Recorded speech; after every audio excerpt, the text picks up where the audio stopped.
السلام عليكم.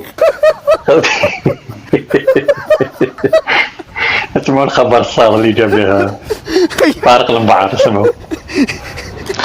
المغرب يفرض التأشيرة على الجزائريين قبل كأس إفريقيا، والمغرب يلغي المنطقة العازلة ويبدأ في التشييد. السلام عليكم. وعليكم السلام. خبر صح. يرحم بابك. كنا كنتسائلوا وكنتخوفوا من ديك الفوضى وديك الهمج، كنتخوفوا باش نشرحوا للناس اللي بغا كيتخوفوا غيتحبونا في كنترعدوا. كنتخوفوا ماشي كنخافوا، كاين فرق. لا هي كاين فرق، بصح تتخوف وتخاف برس كيف برس كيف. زيد كمل. تخوف من الشيء وانك تخاف منه، باش نكونوا فاهمين، لان بغا ياخذوها بواحد الطريقه، بغا خايفين منا حنا شواكر لافريك، حنا عندنا النيف كيترعدوا منا المراركه كذا غير منو، حنا ماشي خايفين. وعلاه ما متخوف، بصح علاش درت الفيزا؟ يا سيدي ماشي تخاف، متخوف، بصح الفيزا علاش درتها؟ روح باش ما ندوش في غاشي. كمل. فرق بين اني كنتخوف من واحد الحاجه كنتجنبها، ما باغي لا صداع لا والو، وكنتمنى اني ما نوصلش للمشاكل، وبين انني خايف. هذه النقطه ضروري الاخوان خصنا نشرحوها، ماشي للمشاهدين الكرام، المشاهدين الكرام فاهمينها لهذا الجنس القصيف.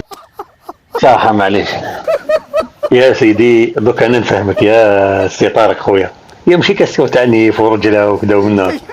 دوك انت تحب تفرض تاشيره، وتاشيره الكترونيه، ماشي ميم تاشيره شغل عاديه، تاشيره الكترونيه تماركي يقول لك اوكي، ما كاش مشكل. طيب هل ترى هذه الفرحه هذه اللي تفرح فيها؟ احنا كيف فرضنا التاشيرات، احنا المعامله بالمثل، احنا فرضنا التاشيره عليكم، فرضنا على فرنسا، على الانجلترا، على الامريكان، على سيادكم كاع فرضنا عليهم تاشيره. كي نفرضها على مروكي كي شغل هو الطبقه كما نقولوا الكادحه، تما ماشي كاسيون تاع نورمالمون كاع تسكتوا دوزوا.